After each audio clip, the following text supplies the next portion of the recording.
So once again, just say your band's name. Kvelertak. I always pronounce it with a silent K, so I'm glad that I know that now. It's not silent. You're part of a special bill tonight. Yeah. This is pretty amazing. How many shows have you done so far? I think we've done like 10 shows so far. I think it's gonna be like 20 altogether. It's 3 weeks, the whole tour. Yeah, short and sweet. Can you describe some highlights of some of the dates you've already done so far? Yeah, I think Chicago is one of the highlights for me. It was just an awesome show, and the crowd was super into it.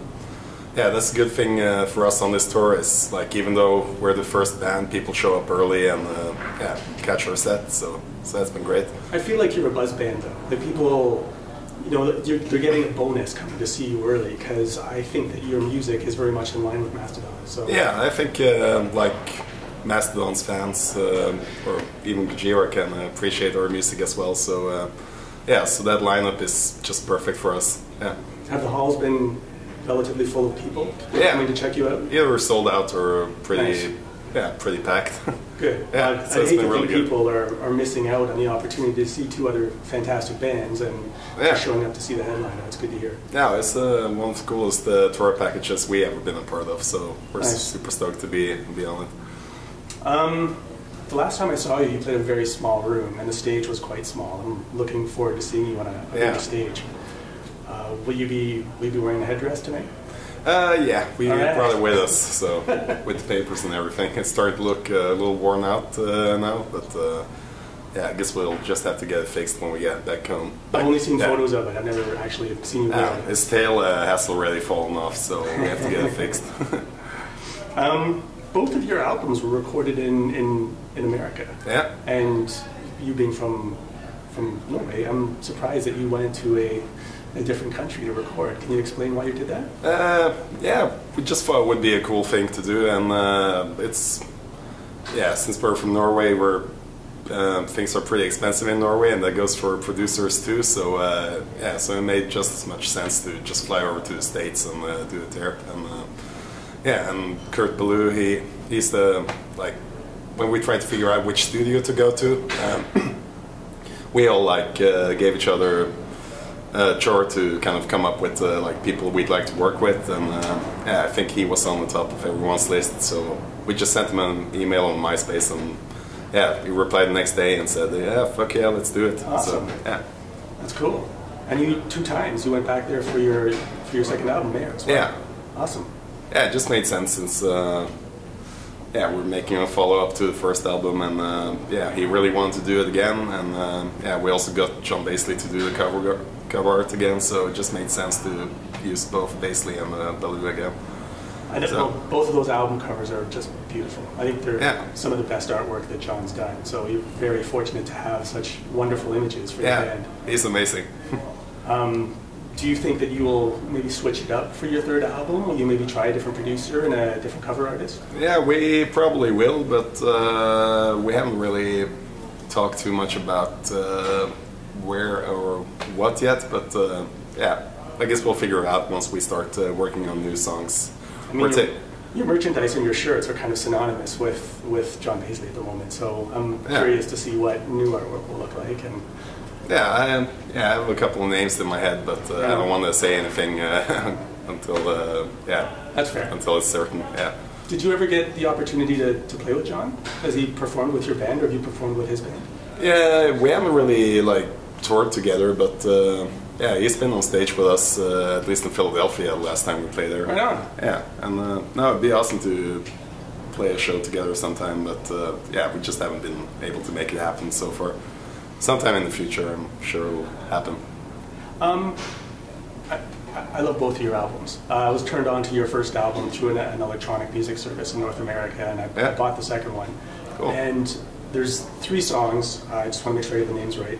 Necrocosmos, Undertro, and Tordenbrak. Yeah. I think, for me anyway, those are the 3 songs that I like the most on there. They're the longest and more proggier. More signature changes. Yeah. I think that they're all pretty awesome, and I don't know if you'll have a chance to play one of them tonight. It's going to be a short set for you, but Yeah, that's the problem with short sets is you kind of don't want to spend too much of the set playing one long song, but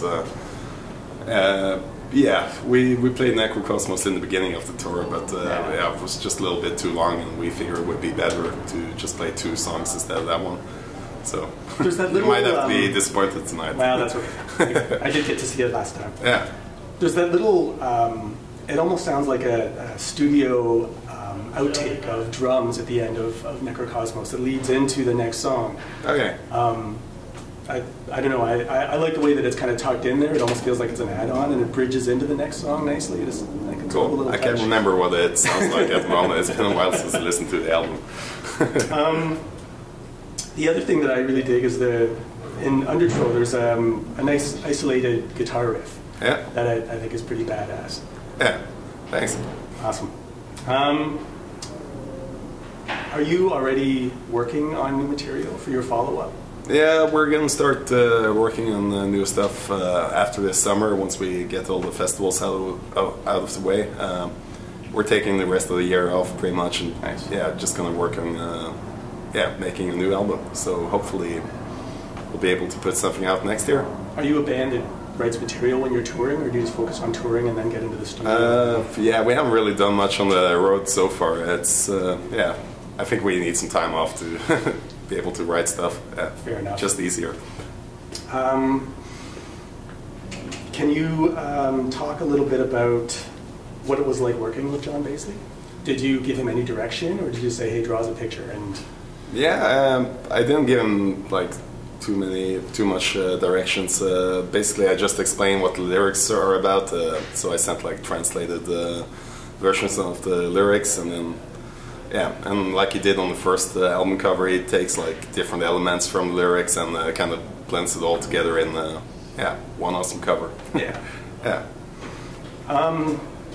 The last time that you performed, you had some beautiful art prints that had been brought over the border, and they flipped one of the colors around on your cover art. I think the woman was all red instead of skin color.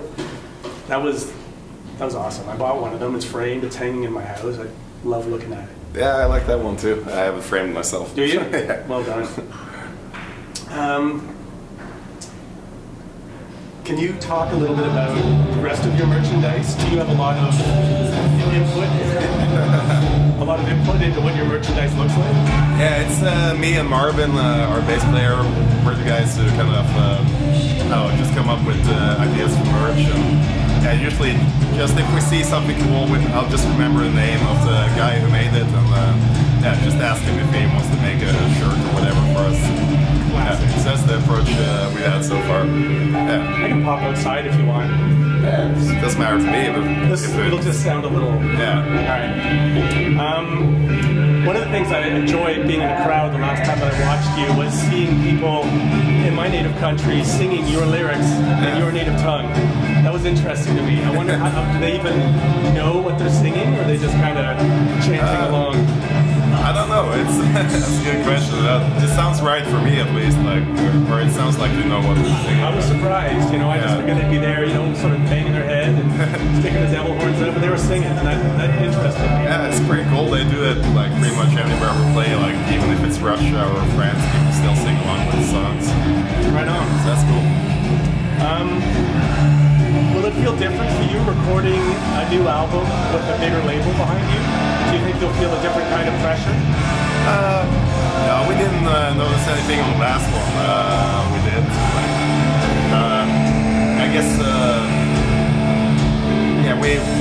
the last album came out on Roadrunner, but we practically recorded it before we signed any deal.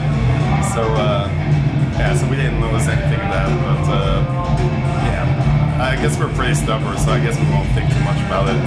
We like to do things our own way. Can you describe how you guys put your music together? Do you tend to let the guitarist sort of jam things out and then attach lyrics to it afterwards, or is it all coalescing in one room together? Yeah, it's usually how we do it. It's our guitarist Bjarte, he's like our main songwriter. So we'll just make pretty much finished demos and then bring into a practice space, and then everybody jam out the songs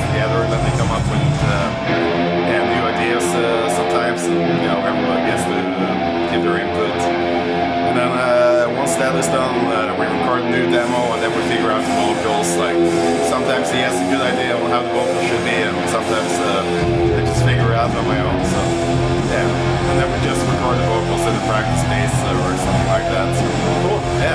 Right on, man. So the songs are pretty much done before we go to the studio. Right on. Yeah. Cool. Who do you think is the biggest badass in rock and roll right now, and why? Biggest badass in rock and roll right now? That's a good question. I'm trying to think of stuff that's been happening recently. Yeah, I'm just gonna say Lemmy for going at it for so long. I don't think anyone can out-badass him in any way. He's the default. Yeah, even if he had to slow down now. But, yeah. Cool. Seems to have had a great run.